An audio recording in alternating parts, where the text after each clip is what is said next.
Yes, there is a definite link between the growth story and the issue of pricing or interest rate policy.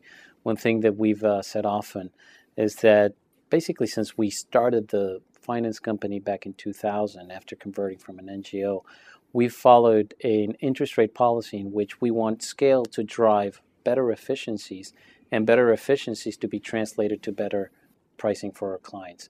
So if you see interest rates from 2000 up to date, they've been steadily dropping between 250 to 350 basis points a year as those increases in efficiency have come mostly not only through tweaking of our methodology and doing things better, but mostly because of scale. So we've always relied on scale as a key driver for efficiency.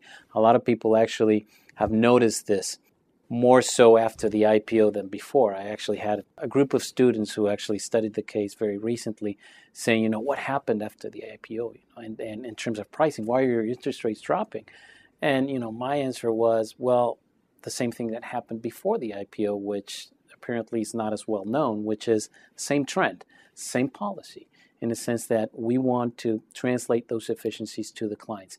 Even there, if you look at the numbers throughout the years, in some cases, we've kept this 350 to 250 basis points lowering of interest rates, even though we didn't reach exactly that in terms of efficiency. So we did it at the cost, if you will, of profitability. So that has been very stable policy throughout time. And again, not only to provide a better pricing for our clients as we get more efficient, but also in a way to kind of raise the bar for the industry in Mexico. Still the case in Mexico, even in very localized, very competitive markets, that people come in and try to compete with a different feature in the product, be it longer term, higher amounts, more flexible, no group liability, things like that.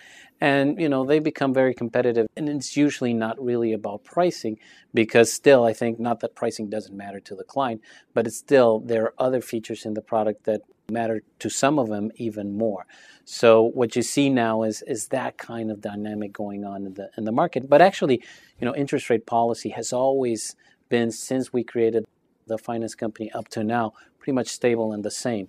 And it's, in a way, very coherent with the fact that not only we want to be ever more efficient, which we've achieved throughout the years, but also within our policy of that interest rate allowing us to provide an above average profitability in the market. We are strong believers that in order not only to grow Compartamos, which is only part of the goal of what we set out to do, but really in order to build an industry, you do need to provide very visible, transparent, in investors, over average profitability to attract not only capital, which I think is now abundant in the industry, but talent. Just from the IPO till now, we've seen literally hundreds of new competitors come into the market in Mexico.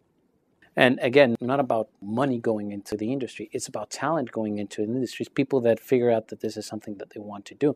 I think that in the long run, that's what benefits a client.